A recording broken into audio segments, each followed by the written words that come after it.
Welcome into the Skinny Podcast. It's the weekly Potpourri edition. I'm Richard Skinner, Local12.com digital sports columnist editor with Rick Broering. As always, it's presented by Blake, the attorney Maislin. We talk about sports topics of local interest. We occasionally have a national topic or two, which we do a little bit today with some crazy coaching news. And also a gambling segment in my favorite section of the podcast where you can ask me a question on anything. Just go to the Xverse, hit up the hashtag AskSkinnyAnything. Doesn't have to be sports related. In fact, sometimes we prefer when they're not sports related, but they can be. You ask them, I answer them. And we get rolling from there. Rick is up in the confines of Michigan after NKU fell last night to Oakland. They play Detroit coming up over the weekend. So we'll talk some college basketball. We got Bengals to talk about, so we got a lot to do. And Rick, let's get to it. All right, let's jump right in. We'll start with the Bengals, Skinny. They beat the Browns in Week 18, 31-14. Good for Zach Taylor and his men as they finished with a winning record of 9-8. It was the Bengals' third straight season with a record over 500, and the AFC North became the first division since the 1970 merger to have all its teams finish above 500. Just watching this game, Skinny, obviously I heard all the jokes from all you media types that it was the coldest preseason game ever, and I think that was an accurate way to describe it. Can't take much away from the actual performance, but a few things that did stand out was I thought the running backs early got it going. They were pounding away on the ground. Mixon finished with 14 carries for 111 yards and a touchdown, and Chase Brown finished with 11 carries for 43 rushing yards. So I guess one place to start is right there. Where are you at on this running back situation going into the offseason? Do you think Joe Mixon returns? Do they see him as the featured back going forward? Is it possible Chase Brown did enough to convince them he could take over that role on a cheaper deal than you can bring Mixon back for? Where is this at now? Yeah, the Chase Brown usage or lack thereof once he was healthy was a little confounding to me, especially maybe in this game. Look, I know they wanted to get Joe, even though they said they didn't care about milestones. They wanted to get him his 1,000 yards. And to the credit, they didn't give it to him 30 times to get it. He earned it with a nice 44-yard run. So kudos to him for that. You know, they obviously, once Jamar Chase was close to 100 catches, they got him that little screen to start the second half. So he gets to his milestone. But to your question, I do think there's a bigger role for Chase Brown next year, come hell or high water. And I don't know if Joe Mixon is in the future plans. And I said that last offseason, and I don't think they were. I think they were by default when Samaje Perine left for Denver. They needed a running back, and Joe was the guy that at least had more of the complete package than trying to rely on a rookie or try to rely on Travion Williams. Obviously, they have no belief whatsoever in Chris Evans in any way, shape, or form, so that ship has kind of sailed. So I do think there's a real possibility that they go get a cheaper veteran than Joe Mixon that can give you maybe a third downish role, can give you maybe a closer role. Feels like I'm talking about Samaje Perine, someone of that ilk. They just need more explosiveness from the running game, and Chase Brown gives them that. Joe Mixon gives them none of that. And I say that knowing he had a nice run on Sunday against Cleveland backups, but they just don't have any explosiveness in the run game. He doesn't break tackles anymore. He doesn't have the juice he once did. And that's natural. I mean, he's been in the league for a long time now. I mean, this was his seventh season. And after a while, the tread starts getting a little thin on guys like that. And so, yeah, I think only by default, once again, will Joe Mixon be back. And honestly, if he is back, they may ask him to take another pay cut in order to be back. I saw one of the betting websites had posted odds for Derrick Henry, the Titans running back, of his next destination. Bengals had the second lowest odds there at plus 500. Does Derrick Henry interest you at all at this point? He interests me, but I just don't think you're going to be able to afford it. I mean, you got so many other things. We'll get to the, tagging T. Higgins. That's a $20 million tag, man. Finding another defensive tackle to replace DJ Reed, or a nose tackle type of veteran in all likelihood. Probably going into the free agent market to get another safety, because I don't think they believe Dax Hill is a long-term solution back there. I think, honestly, his future's maybe more as a slot corner.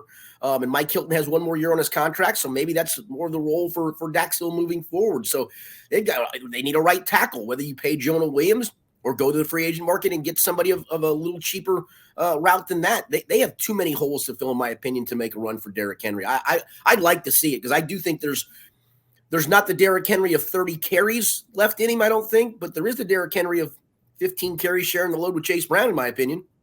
Yeah, you also think about some of those tough yardage situations that the Bengals found themselves in, weren't able to either go with a run play in those situations. Sometimes they'd get cute, or they couldn't get it when they did try it. Adding Derrick Henry to the mix would certainly change things as it relates to that. You mentioned Joe Mixon potentially taking less money.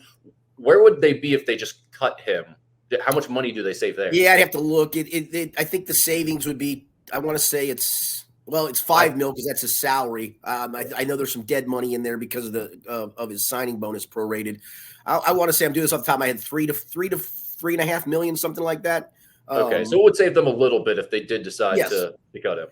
And again, I think a lot of it isn't as much salary based as it is productivity based. He's just not a productive back anymore. And again, you can go look up advanced metrics if you'd like. I mean, he is at the bottom of the rung in advanced metrics in a lot of ways. The receivers in this game, Skinny, the two big names were Charlie Jones. He had 3 catches, 49 yards, and Andre Yosefach, who had 5 receptions, 36 yards, 2 touchdowns. Are either of those guys significant contributors next year? I think they're hoping Charlie Jones is a slot guy, because I don't think they bring Tyler Boyd back. I think that's pretty well recognized at this point. I think Especially Tyler after Jeremy Rao went after him. Yeah. I mean, I do think that for Charlie Jones, I think you saw a glimmer of what you're hoping for next year. A few jet sweeps, right? He ran 2 jet sweeps on Sunday, caught a nice seam route, beat his guy off the line of scrimmage, and ran a really good seam route. I think for him, he needs to show this staff that he understands what to do in zones, where to sit down, how to read the language of the quarterback, get the trust of the quarterback, and that's a big ask in one off season. But I do think they're going to try to build towards that. And if you bring T. Higgins back, then you are kind of set at wide receiver. Yosefach becomes your 4th or 5th. You bring Trent Irwin back again. He's your 4th or 5th. And, at that point, the receiver room loses an aging Tyler Boyd for a younger, quicker, faster Charlie Jones, less experience. I will certainly give you that. But sometimes the way to gain experience is just get thrown into the fire and see what you do. So I do think he has to build some of that trust in OTAs and through mini camp and into training camp. But I think Charlie Jones, honestly, as goofy as it sounds, has a bigger potential role than Andre Yosefach does. It feels like the Bengals always have, and maybe this is every NFL team. We're just close to the Bengals, so I notice it more probably. But there's always that 4th, 5th receiver on the roster that the fan base is always sort of clamoring for, going, this guy looks like he can play. Why didn't he get more touches? They need to use him. Well, when so-and-so leaves, he'll step in and he'll be a big factor. It feels like Jones and Yosefach are like right on that same cusp. But I don't know that they've given us enough yet to be like, oh, okay, they're ready. They're definitely going to be a surefire starter. Yeah, and for Charlie Jones, obviously he got set back a little bit by that injury that had him on IR for a period of time, so that takes away some time for him to get some practice reps and all those things. And I do think if he had taken a bigger step forward this year, I do think you'd have seen him get a few more snaps than he wound up getting. Again, you did have Tyler Boyd ahead of you, but as we saw as this year progressed, that's a Tyler Boyd that's not the Tyler Boyd of 2 or 3 years ago. It just isn't. Dropping balls, not as fast, not as quick. Some games it feels like he totally disappears when he's, in theory, when T. Higgins and Jamar Chase are out there, he's the one that's supposed to be getting the mismatch. And that's just, again, he's been in the league for a long time. He's been in the league since 2016. You just, you can't put this stuff in a vacuum. You do age, and some guys age differently. I don't think he's washed out of the NFL, but I don't think he's ever going to be a highly effective receiver again. And he really wasn't this year. I mean, you can look 66 catches over a 17-game schedule for a slot guy isn't exactly tearing it up. I know you think Tyler Boyd will not be back with the Bengals next year. Did you think the way he was sort of walking off the field, saying bye to camera, saying, I appreciate you, Cincinnati, did you think that pretty much signified everything right there, that he knows he's gone?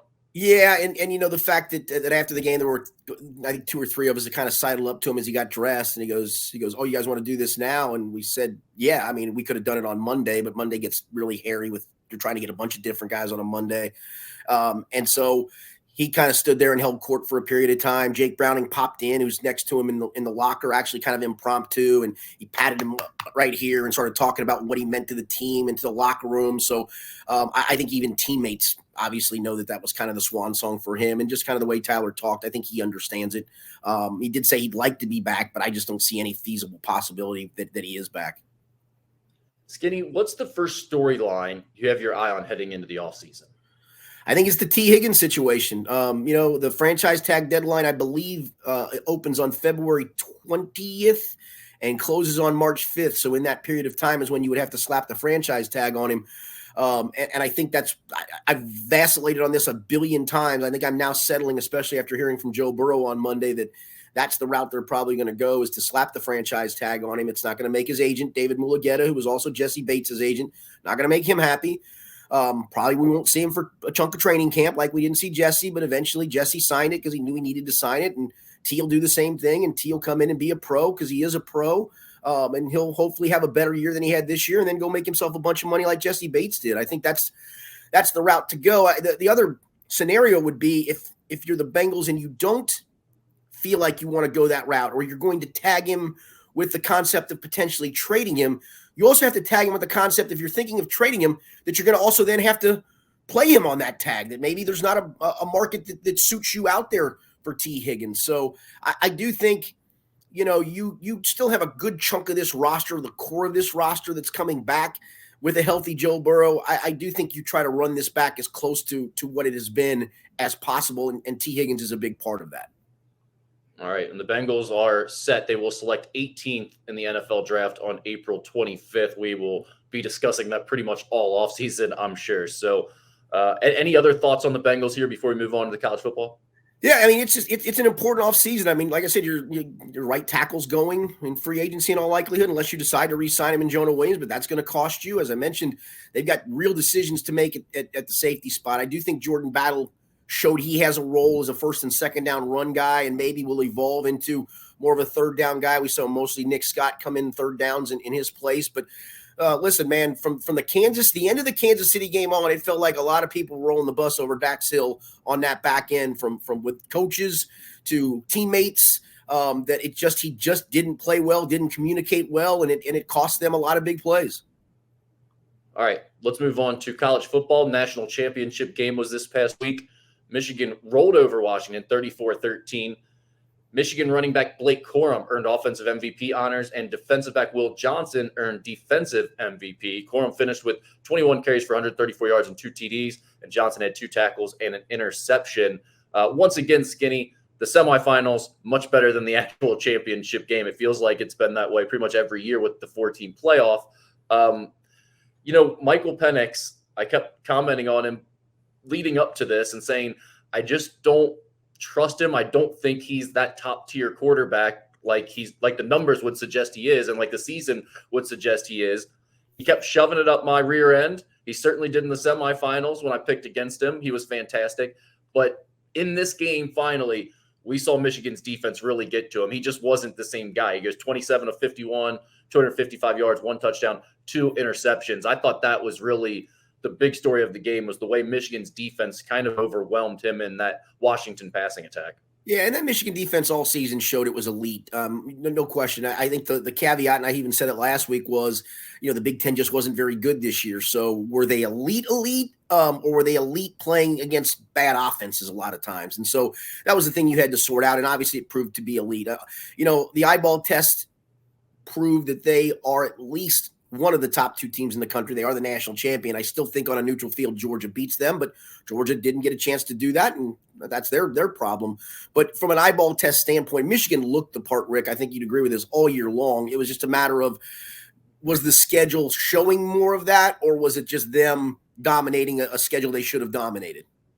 I couldn't agree more. Do you think that the expanded playoff fixes that issue, the Georgia issue that you're talking about? I do.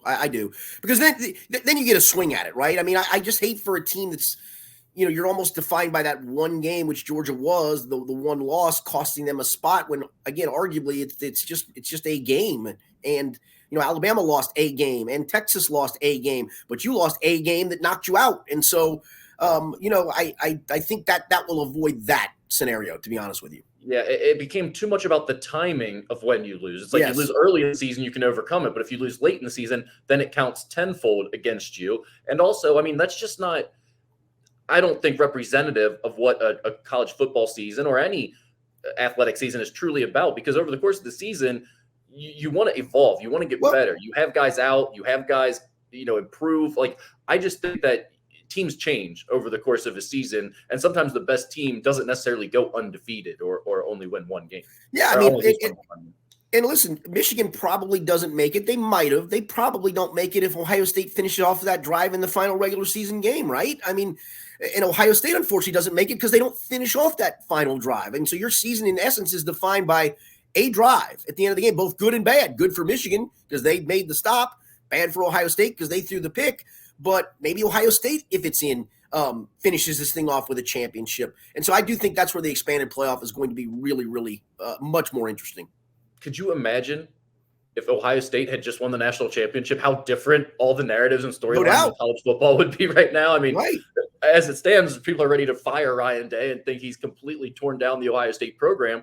But you're not wrong, Skitty. I mean, they're one possession away from all of this being completely different. Now, obviously, you have the whole college football playoff that would still have to play out. They'd have to be successful in that. But, it does feel to me like we have ended up with not the two best teams in the championship game the last few years, and that's been reflected in the final score.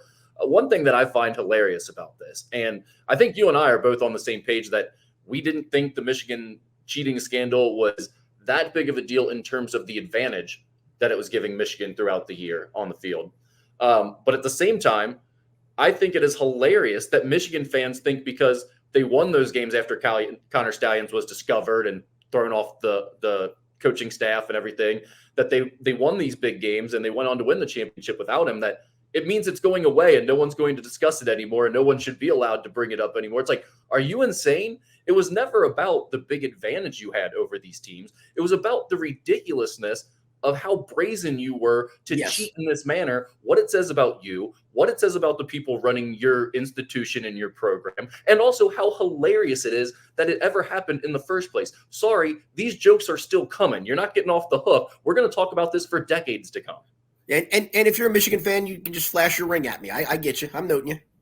Yeah, 100%. But I mean, to act like this should be all forgiven. First of all, the big advantage here was not that you knew the plays. It was that other teams knew that you had done it. So then they had to spend time in their preparation for you thinking, okay, do we need to change play calls? Do we have to go with a different signal? Do we have to do – that's all coaches want. They want you wasting your valuable, precious preparation time on things that don't really matter, that you wouldn't normally focus on. And that's exactly what Michigan did, not even just for the games that Connor Stalions was there, but all throughout the college football playoff. You're sitting there, if you're the opposing coach, thinking, well, they probably scouted us at some point. They probably have that information somewhere. Maybe we should change something up this week and make sure they're not going to know what we're running. So, I mean, it still had an impact even in the post-Connor Stalions days.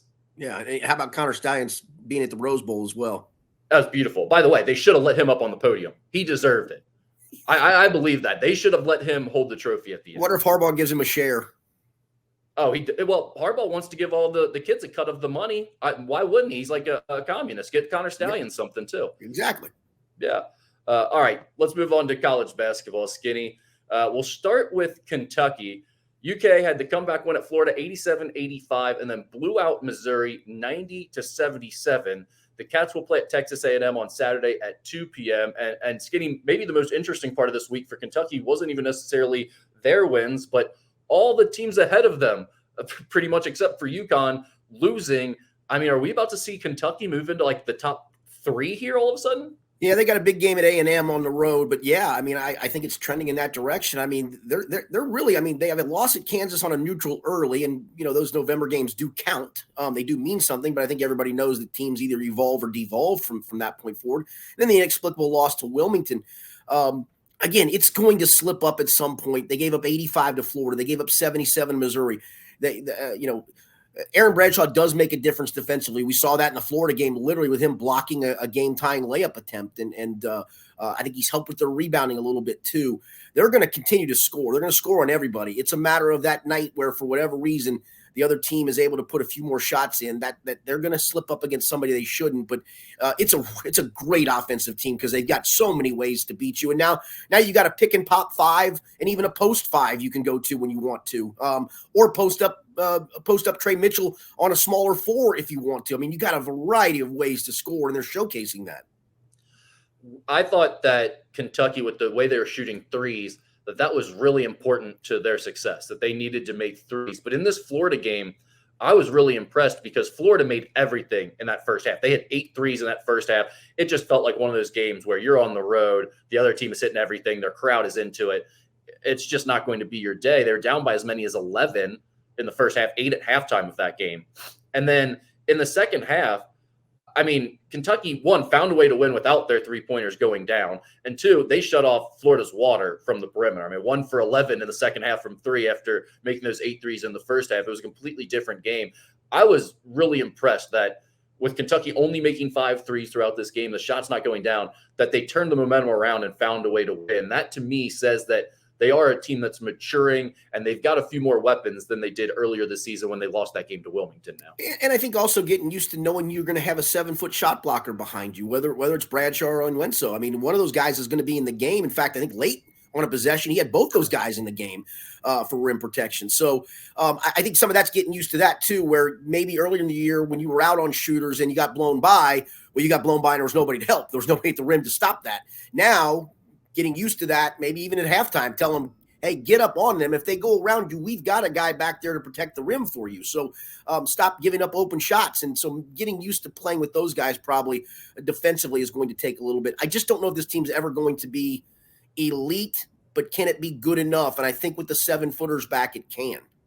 Yeah, well, the other thing the 7-footers give you is now you just have this ultimate roster flexibility. Like, they were really struggling to get rebounds in that game, especially through kind of the mid part of the game. And that was how Florida's hanging around. And then at the end, it's just like, well, let's stick 2 of the 7-footers on the floor at the same time. And now rebounding isn't really an issue when we need to get this stop and get this defensive board. So you can do a lot of different things, whether you want to go big lineups, defensive lineups. If you need to go smaller and more athletic, they're missing they're missing a nice Swiss Army knife piece in Thiero at the moment too. Oh, yeah, he definitely makes a big difference in that roster flexibility as well. You can play him at the 4. So, I mean, they just have a lot of different things they can throw at you in different situations when they need it. I think that's helping them right now.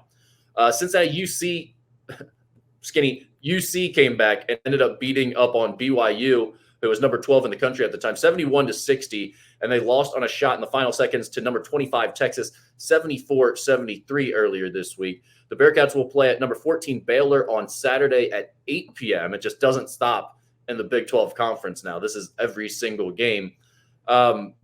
Skinny, this BYU performance was really impressive, I thought. And it was a win that Wes Miller needed in the worst way. In my opinion, that's his most impressive win yet as a head coach. Yeah, it also helped that Mark Pope took the only guy making shots for his team off the floor for 6 minutes. What are you doing? Did you see his quote on why he did it? I still don't understand what he's talking about. Maintaining matchup integrity? I don't know what that means. I don't either. I honestly don't. I think that was talking about the kid's defense wasn't good enough, I think. I guess, and maybe it wasn't, but defense wasn't really your issue. I mean, putting the ball in the basket. He was 9 for whatever. What was he, 9 for 12? The rest of their team was 4 for 32 from 3. It was one of the best individual shooting performances I've ever seen in my life. I mean, Steph Curry-esque. And the guy's on a heater. Not only do you not take a guy on a heater off the floor like that because you don't know if he's going to lose it, but second, I mean, he kept him off the floor for like 5 or 6 straight minutes as he watched his team's lead just disappear. And Cincinnati take all the momentum. Mind-blowing coaching moves from Mark Pope in that game. That wasn't the only one, by the way. There were a few other decisions. Like, what's going on here? But credit to Cincinnati. I mean, Victor Locken was great down the stretch, 17-7. He also had 17 points against Texas, so he's definitely picked it up. And that was one question mark I had for this UC team is like, is Victor Locken, he was a good big man in the American, but I didn't know that he would be able to do what he did in the American against Big 12 competition. That was a real concern for me going into conference play for UC, but he's been pretty darn good through their first few games here. Yeah, I was going to say, he's done it in back-to-back games. He had a good game against Texas as well. I think the thing for them right now, again, if you're a UC fan, I would think you take a lot of confidence from these first 2 games. And the disappointment of Texas is very disappointing because you had a 3-point lead with less than a minute to go on your home floor and couldn't finish it off. But it also, I think, has shown, like, maybe you can belong in these games. The only caveat I would give to that is it is a grind. There's really no break whatsoever. There were breaks in the American, man. There was a game with Tulane coming to town or East Carolina coming to town. There's no breaks here. There literally are none whatsoever. And so to me, that's the part that can become cumulative, right? Where, okay, you're 1-1. You got a nice road win. You should have beat Texas, but you didn't. So unfortunately, it's 1-1. And then to your point, it's Baylor. And then TCU comes to town and Oklahoma comes to town. And then you got to go to Lawrence. I thought 2 wins out of these first 6 was a pipe dream. and they could still go 1-5 and play really well going 1-5. Yeah, although, I mean, getting that first win on the road at It's huge. BYU, that Huge. changes a lot of this It math of the does. first 6 games. And then to follow it up with the way you played against Texas.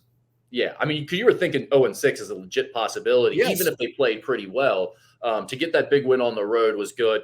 Had you started 2-0, it's really, I mean, the fan base is over the moon at that point. But one other guy I wanted to mention here was Assis Bandego. I thought he was great in the BYU game, had 12 points, 10 rebounds in 22 minutes, gave them something defensively, was a real difference maker. But then against Texas, only played 15 minutes, 0 for 3, no points, 5 rebounds. Dylan Dessou did whatever he wanted on the offensive end for the Longhorns. I guess that would be my concern right now if I'm a UC fan is which Assis Bandego is the real Assis Bandego going in Big 12 play? Is he going to get bullied a lot and be kind of a non-factor like he was against Texas? Or can he have more nights like he did against BYU where he's a double-double guy? Yeah, I think the one good part would be that Jamil Reynolds played well in that game. So, you know, if it's a night where one of them's off, the other one's on, you just decide to play that guy more minutes at the 5 than the other guy. And so I do think that gives Wes Miller a little bit of flexibility there. But you're right. I mean, you know, the Texas game, he really did get bullied. And, you know, Baylor's obviously always got length, and we'll see what that looks like. You know, BYU, I will say this, they are really much more of a finesse team. And maybe for him, that worked out in his favor because he actually had a good performance, I believe, against them last year when he played for Utah Valley against BYU. So maybe it's just that's a good matchup for him because there's not a lot of good matchups in front lines in that league. I mean, Hunter Dickinson is just a ridiculous matchup for anybody. Yeah, no doubt about that. And I think, you know, it's still early for Aziz. He's still getting comfortable, and I don't think it's fair to pass judgment on exactly what he is right now. But I also think it's fair to say that he's not what UC fans expected when they were clamoring for him to get his waiver and get approved and thought he was going to be a huge difference maker. I just don't think he has added up to that for them yet. Skinny, NKU had the big home win over Youngstown State, 79-76. Then they lost a tough one at Cleveland State in overtime on Sunday, 88-85. And then last night, they lose at Oakland in overtime, 70-65. The Norse will play at Detroit on Saturday at 1.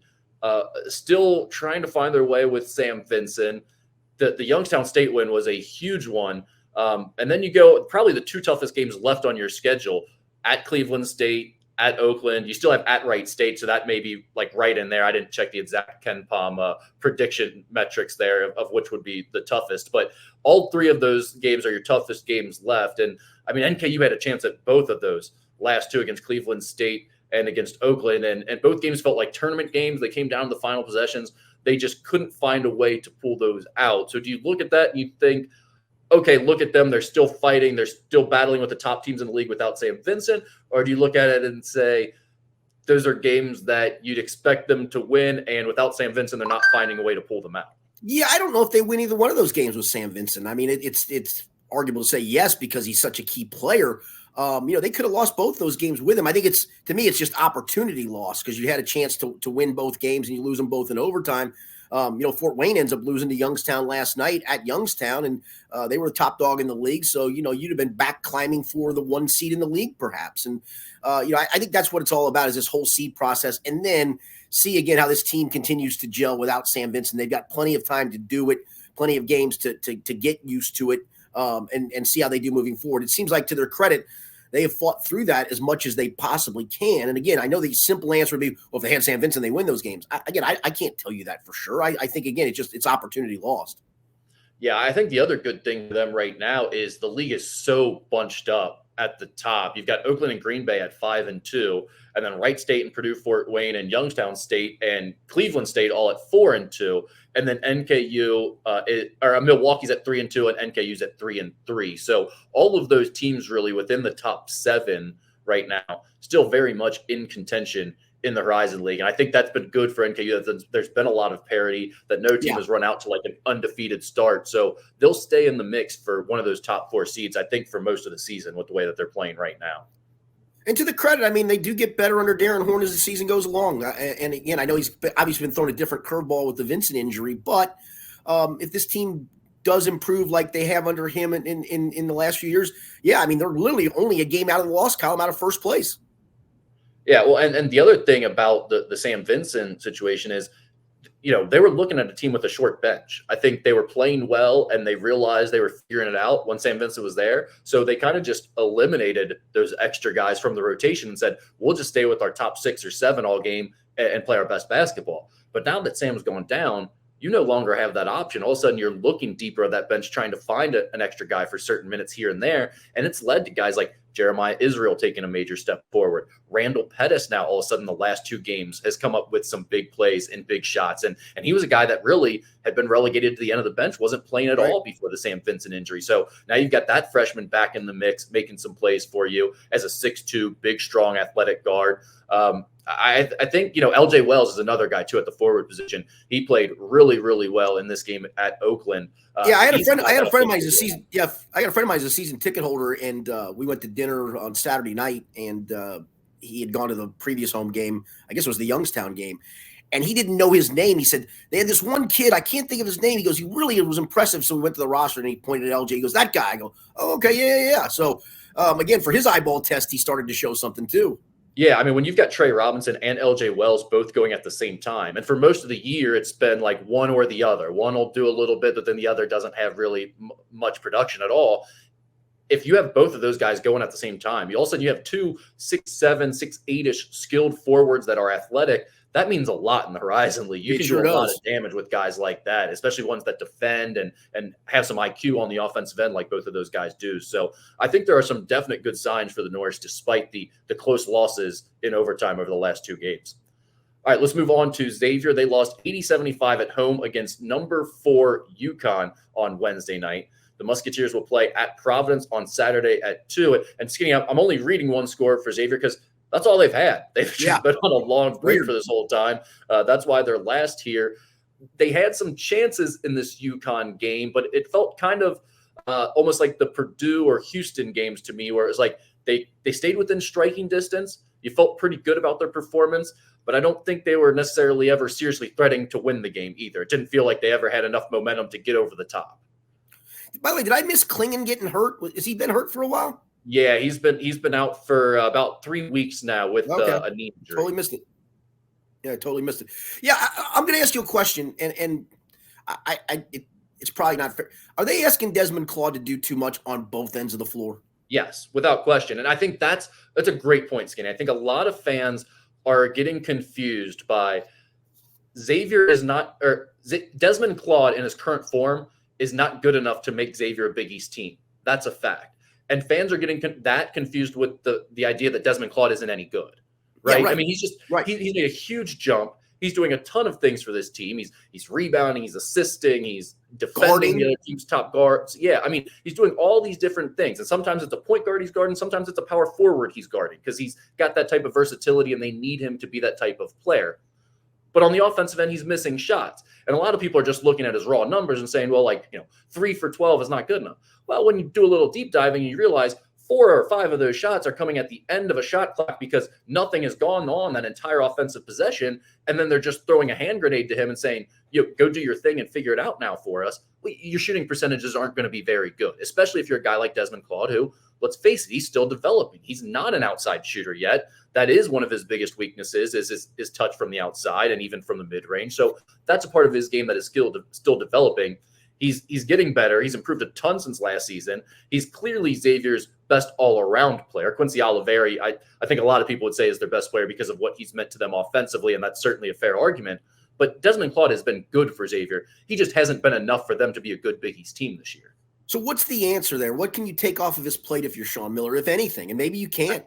Yeah, get more talent. And I mean, quite honestly, at this point in the year, that ain't going to happen. So, I mean, you're kind of struggling through this year. I think they're going to continue to try to develop guys, and that's working. Trey Green has started to give them a little bit more offense. He had a really big shot in that UConn game where he kind of just took matters into his own hands, crossed a guy over, and dribbled into a 3 at the top of the key in a critical moment there. I mean, I say critical. It was still early in the game, but it felt critical because Xavier was trying to get back in it. I think they are, developing some guys. I just don't think they have enough firepower on this team around Desmond Claude to really give him enough help, especially against the top teams in the Big East. Now, maybe when they play the Providences and Butlers of the conference, maybe it'll look more impressive, and Desmond Claude will be able to do what you need him to do to get you wins. But yeah, I think against teams like UConn and Villanova and some of the other top teams in the conference, it's going to be more difficult. And what stinks if you're a Xavier fan is it feels like they're that close. And maybe they're not. Maybe it's more like this. But, I mean, what they did with Nova, what they did last night, it feels like you're that close. But that close just feels like almost a chasm because there's just no real set answer other to your point, get more talent, and you can't do that at the moment. Yeah, and I think, don't get me wrong, like they will be a better team in the last month of this season than they are now. Like I think it's going to be a slow, gradual build-up as this team continues to get better. And I think that's why you're probably a lot of Xavier fans are just going to be pissed off because of the record and the losses piling up. But I think if you're a reasonable fan that's watching this season, you're gaining a lot of optimism and hope about the future of the program because some of these young guys are showing things and you are competing with the top teams that you've played this year. I mean, you've played 3 games against teams that are currently ranked in the top 5 nationally of the AP poll. And you've played all 3 of them fairly tough. I mean, you've been within a few possessions most of the game. You've had your opportunities where you've cut into their lead and either had a lead in the second half or been right there on the cusp of taking a lead. And you haven't been able to pull out those games. But I think it's shown that the good thing now that you've gotten into, if you're a Xavier fan, is you're not really playing for a resume anymore. Right. You know, you're not going to get an at-large bid more than likely with the way your record is now. So the wins and losses don't matter as much. You just want to see improvement from your team and hope that you can be dangerous when the Big East tournament comes around. Yep, exactly. All right. Anything else that you want to touch on in terms of college basketball before we get to some Ask Any Anything? No, to your point, though, I thought Kansas, Purdue, and Houston had kind of separated themselves a little bit. Maybe UConn's in that pack as well. I think there's a gap, and then maybe Kentucky heads up that next group of teams you talk about. But now, after watching what's taking place here in the early portion of the conferences, I'm not so sure how wide open this thing now is going to get. It just feels like there's so much parity this year. All the teams at the top feel like they're vulnerable, I guess is the right word to put it. To feel like they have some type of flaws to where they are vulnerable enough. And yeah, I can't wait to watch, another 2 or 3 weeks into conference play to see how this thing really shakes out. Yeah, for sure. All right, let's get into some Ask Anything. No betting this week. We're not going to go through the whole college or the whole NFL playoffs. We will make a pick for the Super Bowl when we get down to that. Maybe the semifinals even. We'll figure that out. But all right, Caesars Sportsbook posted an opening over/under win total for the Reds at 82.5. What does Skinny think of that number? It's a weird number to me because you got to 82 last year after starting 21 and 29 before you started bringing up all the kids. You've improved the roster and the pitching staff, both in the starting rotation and the bullpen. I think I'd hammer the over there. We're basically saying, do you expect this team to be over 500 this year, Yeah. right? That's kind of what that bet is. I can't imagine there's many people in the city of Cincinnati, and we're all biased, but I can't imagine there's many people in the city right now who feel like this is going to be an under 500 baseball team. Yeah, I mean, you could argue that Ellie backslides and McLean backslides and Encarnacion Strand backslides and Abbott backslide. It's a lot of guys you're talking about backsliding here because that's the one thing I really like about this team is not just the young talent level. It's the depth. It's the depth in the rotation. There's going to be a couple of legitimate guys who will start this season in Louisville that would be in the rotation or were even in the rotation last year and maybe even having some success in the rotation last year. Skinny, it feels like for most of my life, the Reds have done a lot of, this kind of goes back to the Jim Bowden days, a lot of like, let's grab this guy off the scrap heap and hope he has his best career year ever. And if that works out, we'll be good. Yeah, Ron Malone. That's not what the Reds are doing here. They're saying, here's a bunch of young guys that have already proven themselves to some extent. We just hope they continue to get better and we'll be better. And I mean, like that seems a lot more reasonable to me than the former version of trying to do things. I mean, we're trying to figure out a place to play Jonathan India, right? I mean, you're trying to figure out where are you going to play that guy. That guy's a core guy in some ways. Yeah, no doubt. All right, Coach Skinny was about to win by double digits and advised his team to dribble out the clock. But coming out of a timeout, his team on the floor gathered and decided to set up a player that they thought deserved a bucket. The ball goes in and the buzzer sounds. Coach Skinny must shake hands with the opposing coaches and players and then head to the locker room. What happens next? This is obviously playing off the Jameis Winston situation with the Saints where he was told to take a kneel down against the Falcons, and he instead, along with his teammates, decided to run a play to get their running back a touchdown. They wouldn't get their uniforms off. They would be right back on the court running until I felt like they couldn't run any longer. How about that? Really? In fact, I would say, guys, before we start running, put a garbage can there, a garbage can there, and a garbage can there. Are you allowed to still do that in 2024? I thought that was like. I would give them water breaks probably, but yes, I would run them until they couldn't run any longer.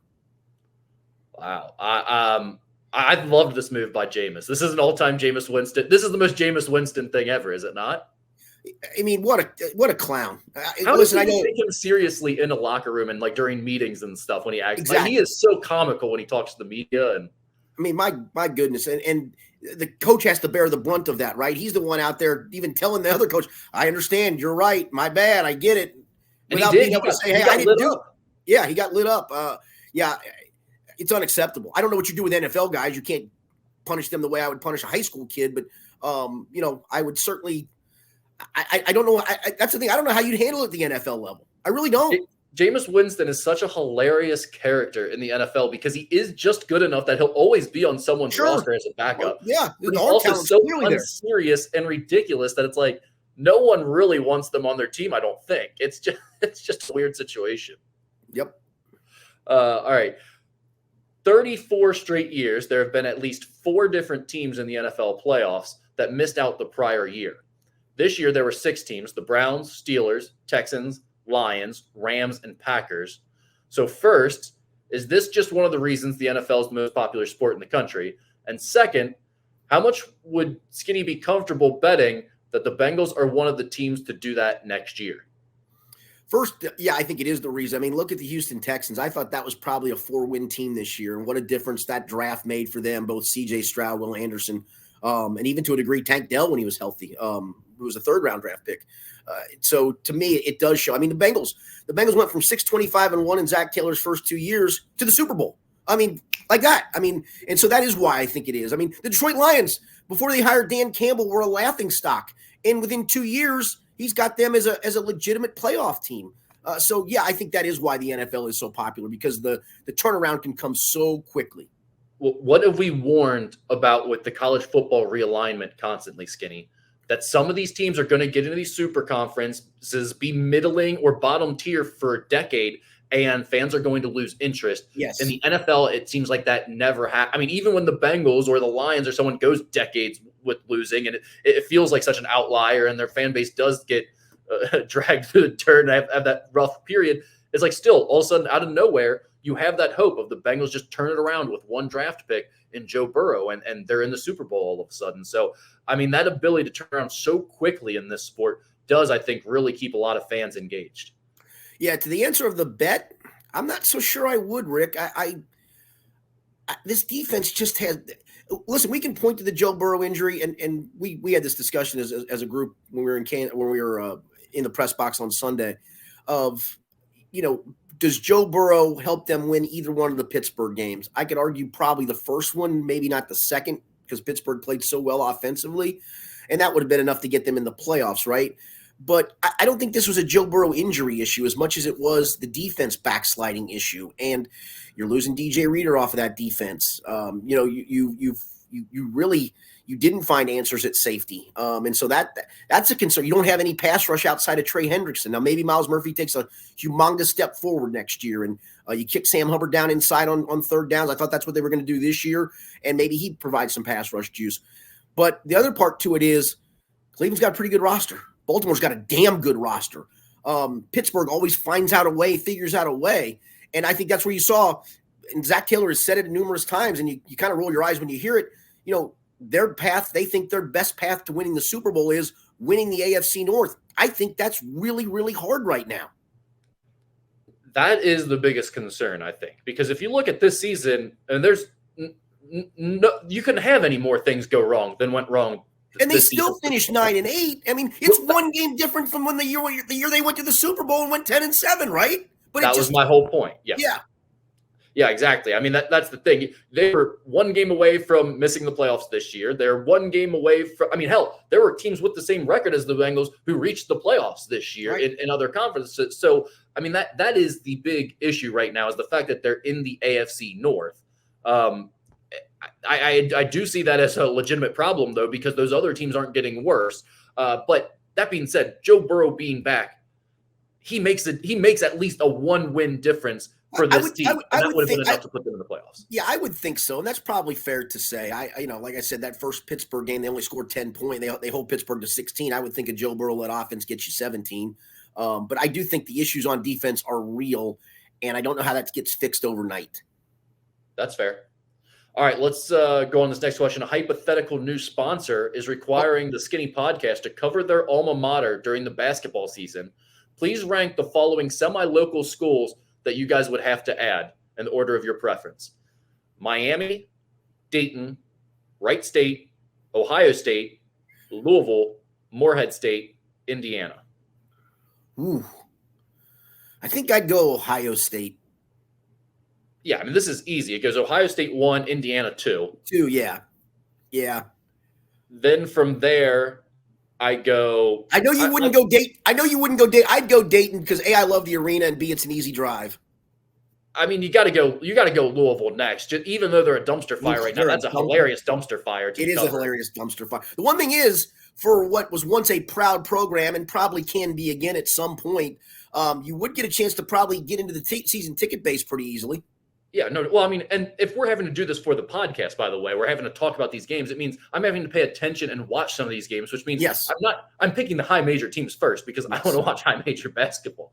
I watch enough mid-major as it is, but once we get into the mid-major teams, surprisingly, you are right. I would go Dayton first out of those just because it's going to be the best basketball and the best atmosphere if you have to go up to a game. Then after that, it goes Miami, Morehead State. Does it? Yeah, Miami, and then Morehead State. Because, I mean, I'm going to go up and watch Travis Steele over that's a good any of these other teams that are left. And obviously, Wright State is dead last, and I would never talk about them even if they paid me $500,000 a year to do this podcast. That's why I'm glad that question was asked, whoever asked that question, because it did always you go full tilt on Wright State. It's always great. Well, who would you want to do a podcast about Wright State being in Cincinnati? Probably not. No. That's a typical Lance McAllister move. He treats Wright State like they're the same as NKU in the city. He has Nagy on all the time to do interviews with them. I don't understand it. All right. If you guys could relive any year of your life, which year would you choose? This is a good one. It is a good one. That's a good question right there. I think I'd go back to freshman year of college.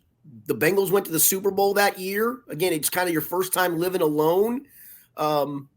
I really enjoyed my freshman year of college. I had good grades. I was in a different major at the time. I was an accounting major. Once I got into the finance portion of that program, I got the hell out of it and got into journalism instead. But my first year of college was super enjoyable. Nice. First year of college. That's pretty good. This is a tough time for me to get asked this question because I'm coming off a year where I just had my first kid. So it's like, hard to be like, this wasn't the best year. Plus, I mean, NKU made the NCAA tournament this past year. I called that game against Houston. A lot of good stuff going on this year. So this was a good one. Yeah, I don't know. I mean, maybe go back to the year I got married. We went on like 2 all-inclusive vacations. I got married. Yeah, I don't know. That was a pretty good one. I don't think there's a lot of like younger days that I would go back to just because like all I think about when being in my early 20s is like, God dang, I was broke. Right. No, I was too. Yeah. I was working at a small daily newspaper in Maysville, Kentucky, driving back and forth and felt like I didn't have two nickels to rub together. Yeah. It's not that I don't appreciate those times and I didn't enjoy the hustle and running around to a million different things, but it was just like, it was nonstop trying to keep my head above water. It felt like for about 5 to 10 years there. So I pretty much everything has gotten better since my 20s, I would say. There you go. All right. That's it. That's the last question we got, Skinny. Appreciate it very much. We will be back next week talking some more college basketball, the Bengals offseason in full swing, getting actually closer to pitchers and catchers reporting as well. So we'll talk about all those things and much, much more on next week's podcast. For Rick Broering, I'm Richard Skinner. It's been the Skinny Podcast, the weekly Potpourri edition presented by Blake, the Attorney Maislin. Sure, you can stop watching, but let's be honest, you want to know more. Tap the links or even better, click subscribe to stay in the know.